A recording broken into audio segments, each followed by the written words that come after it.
Assalamualaikum warahmatullahi wabarakatuh. Perkenalkan, nama saya Juliana Helstari, NPM 17011105. Di sini saya sebagai moderator. Kali ini kita akan membahas tentang rencana strategis. Ini saya tidak hanya sendiri saja, ada Fani Dwi Febria Sarihadi, ada Dea Anggi Pratiwi, dan Sari Gustina. Itu ada juga Cynthia, Dani Era Ardia Pramesti, dan Winda Afriani. Baiklah, saya akan mulai presentasi. Yang pertama, saya akan menjelaskan tentang profil usaha. Usaha yang bergerak di bidang kuliner ini berdiri pada pertengahan tahun 2020 dengan nama Nonas Food yang berlokasi di Desa Taman Sari, Kecamatan Gedong Tataan, Kabupaten Pesawaran, Lampung. Dengan ownernya yaitu Tasya Destariski dan juga Fani Dwi Febria Sarihadi. Nonas Food memiliki 2 orang karyawan di bagian produksi. Sebagai usaha rintisan yang masih baru, Nonas Food cukup diminati masyarakat. Hal ini terlihat dari banyaknya konsumen yang membeli produk dari Nonas Food dan banyaknya reseller yang mau bermitra dengan Nonas Food. Cakupan pasar Nonas Food pun cukup luas. Meskipun masih menggunakan pemasaran mulut ke mulut atau word of mouth, produk ini bisa menyebar hingga ke daerah sekitar Pesawaran hingga Bandar Lampung. Spesialisasi produk Nonas Food yaitu sempol ayam dan juga bakso ayam. Kemudian yang selanjutnya ada struktur organisasi. Struktur organisasi adalah suatu diagram yang menggambarkan rantai perintah, hubungan pekerjaan, tanggung jawab, rentang kendali, dan pimpinan organisasi. Berfungsi sebagai kerangka kerja dan tugas pekerjaan yang dibagi, dikelompokkan, dan dikoordinasi secara formal. Efektivitas kerja dalam suatu organisasi perusahaan juga sangat ditentukan oleh struktur organisasi dari perusahaan. Maka dari itu, struktur organisasi harus simpel tapi mencakup segala fungsi yang akurat. Skema yang digunakan Nonas Food yaitu skema top-down, yang semua aturan dijalankan dengan mekanisme pendelegasian oleh top level management. Dalam hal ini, owner menjadi pusat komando. Dalam struktur organisasi Nonas Food ini, bisa dilihat bahwa yang berperan bukan hanya owner saja dalam menjalankan roda perusahaan, tetapi adanya pendelegasian tanggung jawab kepada owner yang merangkap marketing dan juga pendelegasian urusan keuangan. Di sini saya akan menjelaskan bagian struktur organisasi. Di bagian pemilik ada Tasya Destariski Hadi dan juga Fani Dwi Febria Sarihadi. Kemudian di bagian pemasaran ada Tasya Destariski Hadi dan di bagian keuangan Fani Dwi Febria Sarihadi. Kemudian memiliki 2 orang karyawan, yaitu ada Ibu Tin dan juga Ibu Ros. Materi akan dibahas oleh Dani Era. Kepada Dani Era dipersilahkan. Saya akan melanjutkan presentasi dari Fani Dwi Febria Sarihadi. Budaya perusahaan. Yang pertama, mengutamakan pelayanan terhadap pelanggan atau customer service. Yang pertama, mengutamakan pelayanan dan kepuasan pelanggan, orientasi pada kecepatan, kemudahan, kenyamanan saat membeli produk, responsif terhadap pelanggan. Yang kedua, mengutamakan kualitas produk. Poin yang pertama, menggunakan bahan-bahan berkualitas tinggi. Yang kedua, memperhatikan gizi dalam makanan yang diolah. Yang ketiga, menggunakan bahan-bahan yang aman untuk dikonsumsi. Yang ketiga, integritas tinggi. Yang pertama, mengutamakan kejujuran, ketulusan, kedisiplinan, dan komitmen untuk membangun kepercayaan terhadap pelanggan. Yang kedua, jujur dan tulus terhadap pelanggan. Yang ketiga, disiplin dan berkomitmen. Yang keempat, mengutamakan kebersihan. Yang pertama, kebersihan lingkungan kerja, kebersihan makanan, dan kebersihan pegawai. Terima kasih, saya kembalikan ke moderator. Selanjutnya kepada Winda Afriani kami persilahkan. Assalamualaikum warahmatullahi wabarakatuh. Perkenalkan, nama saya Winda Afriani, MPM 17011240. Di sini saya akan melanjutkan presentasi dari Dani Era Ardia Pramesti. Baik, selanjutnya itu ada analisis lingkungan. Yang pertama itu lingkungan internal. Di sini ada kekuatannya. Yang pertama, memiliki segmentasi pasar untuk kalangan menengah hingga menengah ke bawah. Yang kedua itu tidak menggunakan bahan pengawet. Yang ketiga, menggunakan daging ayam berkualitas. Yang keempat, tempat produksi bersih. Yang kelima, makanan yang banyak disukai banyak kalangan. Di sini ada kelemahannya. Yang pertama, sudah memiliki beberapa pesaing di daerah yang sama. Kedua, SDM yang masih terbatas. Ketiga, keterbatasan alat dalam memproduksi sehingga terkadang tidak bisa memenuhi kebutuhan pelanggan. Yang keempat, belum banyak memiliki variasi produk. Yang kelima, promosi yang belum dilakukan secara maksimal. Yang keenam, pembukaan usaha yang belum jelas. Yang selanjutnya itu lingkungan eksternal, peluangnya. Ekspansi pasar di luar pesawaran bisa menjadi pilihan karena belum banyak yang menjual sempol di luar wilayah pesawaran. Produk yang dijual merupakan salah satu makanan yang menjadi favorit banyak orang. Yang ketiga itu bahan baku mudah diperoleh. Keempat, lokasi strategis yaitu di lingkungan yang ramai penduduk. Harga terjangkau. Terus yang terakhir itu memperbanyak kerjasama dengan reseller. Di sini ada kelemahannya juga. Yang pertama itu harga ayam yang terkadang mengalami kenaikan dan penurunan. 2, produk yang mudah ditiru. 3, yang sudah memiliki beberapa pesaing di daerah yang sama. Yang keempat itu kemungkinan produksi yang rendah karena SDM yang masih sedikit. Yang kelima itu perusahaan minat pelanggan. Selanjutnya ada matriks prioritas masalah. Di sini ada probabilitas kejadian. Yang pertama itu ekspansi pasar di luar pesawaran bisa menjadi pilihan karena belum banyak yang menjual sempol di luar wilayah pesawaran. Yang kedua, produk yang dijual merupakan salah satu makanan yang menjadi favorit banyak orang. Yang ketiga, bahan baku mudah diperoleh. Yang keempat, lokasi strategis yaitu di lingkungan yang ramai penduduk. Yang kelima, harga terjangkau. Yang keenam itu memperbanyak kerjasama dengan reseller. Selanjutnya, harga ayam yang terkadang mengalami kenaikan dan penurunan. Produk yang mudah ditiru, sudah memiliki beberapa pesaing di daerah yang sama. Yang terakhir adalah kemungkinan produksinya rendah karena SDM-nya masih sangat sedikit. Sekian presentasi dari saya akhiri. Wassalamualaikum warahmatullahi wabarakatuh. Selanjutnya akan saya kembalikan kepada moderator. Materi selanjutnya akan dibahas oleh Cynthia. Kepada Cynthia dipersilahkan. Nama saya Cynthia, NPM 17011115. Saya akan meneruskan slide 16. Pada slide 16 bisa dilihat di PowerPoint-nya ada matriks. Di situ ada probabilitas kejadian, itu ada low, medium, dan high. Dan ada juga low priority, medium priority, high priority. Dan pada slide 17 bisa dilihat ada tabel. Itu di bagian high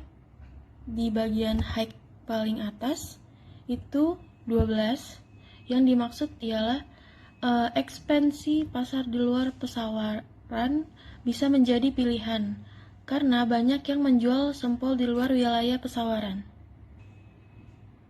16 ialah harga terjangkau. Di bagian 17, memperbanyak kerjasama dengan reseller. Itu termasuk peluang. Dan kelemahannya, yaitu nomor 19 dan 21, ialah produk yang mudah ditiru, kemungkinan produksi yang rendah karena SDM yang masih sedikit. Di bagian medium yang tengah, itu ada nomor 13, yang dimaksud dengan produk yang dijual merupakan salah satu makanan yang menjadi favorit banyak orang. Kelemahannya, harga ayam yang terkadang mengalami kenaikan dan penurunan. Yang kedua, sudah memiliki beberapa pesaing di daerah yang sama. Di medium bagian bawah ialah low priority, itu termasuk peluang, ialah lokasi strategis yaitu di lingkungan yang ramai penduduk. Di bagian low yang paling tengah, itu termasuk kelemahan ialah perubahan minat pelanggan. Di bagian low yang paling bawah ialah itu peluang bahan baku mudah diperoleh. Pada slide 18, saya akan menjelaskan tentang strategis problem atau permasalahan strategis. Pertama ialah ekspansi pasar di luar pesawaran bisa menjadi pilihan karena belum banyak yang menjual sempol di luar wilayah pesawaran. Untuk memperkuat usaha ini, perlu mencari cara agar bisa menguasai cakupan yang lebih luas. Hal paling penting adalah bagaimana cara agar produk ini bisa melakukan ekspansi, karena usaha baru sulit melakukan ekspansi. 2. Harga terjangkau. Bagaimana usaha ini bisa mempertahankan harga yang terjangkau menghadapi ekonomi yang tidak stabil. Bagaimana mengatur biaya operasional dan bahan baku, dan bagaimana agar kualitas produk tetap terjaga, mutunya tapi tetap dijual dengan harga terjangkau. Yang ketiga, memperbanyak kerjasama dengan reseller. Permasalahannya berasal dari bagaimana menarik para calon reseller agar tertarik dengan produk yang kita tawarkan. Karena kita ketahui kerjasama dengan reseller sangat sulit terjalin jika produk kita masih sangat baru dan butuh usaha ekstra untuk memasarkannya. Yang keempat, produk yang mudah ditiru. Produk yang serupa dengan produk yang dijual sangat banyak ini membuat produk sempol dan bakso ini sangat mudah ditiru sehingga perlu direferensiasi produk. Yang kelima, kemungkinan produksi yang rendah karena SDM yang masih sedikit. Ialah belum mampu menyediakan produk dalam jumlah banyak karena faktor SDM dan usia usaha merupakan problem yang perlu diatasi. Sekian dari saya kembalikan ke moderator. Materi selanjutnya akan dibahas oleh Sari Gustina. Kepada Sari Gustina dipersilahkan. Saya akan melanjutkan presentasi dari Cynthia, yaitu formulasi strategi. Yang pertama, PC menjadi salah satu penyedia makanan, terutama frozen food yang digemari oleh banyak masyarakat. Yang kedua, misi ada 3. Yang pertama, selalu memperhatikan kualitas produk. Yang kedua, maksimalkan SDM sehingga dapat memenuhi kebutuhan pelanggan. Yang ketiga, terus mengembangkan inovasi-inovasi makanan lain. Yang ketiga, objektif atau tujuan untuk menjadi penyedia makanan, terutama frozen food yang digemari oleh banyak masyarakat dan aman dikonsumsi, dengan menggunakan kualitas produk yang baik. Yang keempat, strategi ada 5. Yang pertama, melakukan analisa pasar untuk mulai melakukan ekspansi pasar di Bandar Lampung karena jumlah pangsa pasarnya yang sangat banyak dan cukup dan cakupannya sangat luas. Kemudian bisa didirikan cabang di sana. Yang kedua, melakukan riset bahan baku untuk membandingkan kualitas bahan baku mana yang paling baik untuk terus menjaga kualitas produk yang dijual, sehingga mempertahankan loyalitas pelanggan. Yang ketiga, mempromosikan produk melalui sosial media seperti Instagram, Facebook, WhatsApp agar bisa mencakup pelanggan lebih luas. Yang keempat, melakukan pelatihan kerja untuk para pegawai agar bisa memperbanyak jumlah pegawai dan memperbesar usaha. Dan kelima, melakukan investasi jangka panjang untuk menghindari kerugian yang tidak diinginkan. Yang keempat, kebijakan menjadikan Nonas Foods brand dalam turun waktu 10 tahun. Untuk itu diperlukan strategi yang tepat agar semua itu tercapai, baik dari segi promosi, pelatihan kerja, investasi, serta analisa dan riset pasar. Baiklah, saya kembalikan ke moderator. Selanjutnya adalah Dea Anggi Pratiwi. Kepada Dea dipersilahkan. Ini saya akan melanjutkan presentasi dari Saudari Sari Gustina tentang implementasi strategis. Yang pertama itu program. Di dalam program itu yang pertama ada melakukan promosi produk, yang kedua melakukan analisa untuk persiapan ekspansi, kemudian menargetkan lokasi ekspansi, yang ketiga melakukan demo produk untuk para calon reseller. Kemudian prosedur yang pertama, mempersiapkan media yang akan digunakan untuk mempromosikan produk seperti Instagram, Facebook, dan WhatsApp. Yang kedua, mengambil gambar produk semenarik mungkin untuk diposting. Yang ketiga, melakukan promosi melalui mulut ke mulut, serta meminta tolong kepada orang-orang yang berpengaruh untuk memperkenalkan produk kita, seperti menggunakan brand ambassador. Yang keempat, melakukan pemetaan tempat-tempat yang cocok dijadikan ekspansi, kemudian membuat perencanaan jangka panjang untuk mempersiapkan pembukaan cabang dan ekspansi produk. Yang kelima, melakukan workshop untuk membuka peluang bagi para calon reseller untuk bergabung dengan usaha yang kita jalani. Pelaksanaan program ini akan dilaksanakan dimulai dalam kurun 1 tahun. Ada beberapa kegiatan yang akan dilaksanakan dalam jangka panjang dan masih perlu diperhitungkan dengan matang. Berikut tabel rencana pelaksanaan implementasi strategis Nona Food yang akan mulai dilaksanakan 1 Januari 2021. Di sini kita bisa melihat sendiri tabel rencana pelaksanaan implementasi strategi. Ada beberapa program. Yang pertama, melakukan promosi produk, melakukan analisa pasar, mencari lokasi untuk membuka cabang baru, melakukan demo untuk calon reseller. Di sini dimulai dari bulan 1 sampai bulan 12. Kita bisa lihat sendiri tabel tempat kegiatan pelaksanaan implementasi strategis. Di sini ada program, waktu, dan tempat. Nah, di sini program pertama melakukan promosi produk, itu dilaksanakan setiap 1 minggu 2 kali setiap bulan. Kemudian tempatnya melalui media sosial seperti Instagram, Facebook, dan WhatsApp. Kemudian program kedua melakukan analisa pasar. Itu kurun waktunya sekitar bulan Juni sampai bulan Desember. Tempatnya itu sekitar Pesawaran dan Bandar Lampung. Kemudian program yang ketiga mencari lokasi untuk membuka cabang baru. Itu waktu bulan Januari dan bulan Juli. Kemudian tempatnya sekitar Pesawaran dan Bandar Lampung. Dan program yang terakhir melakukan demo untuk calon reseller. Waktunya dilaksanakan 3 bulan sekali.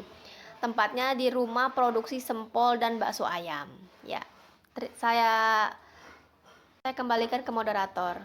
Sampailah kita kepada kesimpulan, perkembangan frozen food membuat banyak usaha yang mencoba membuat makanan sejenis banyak disegani.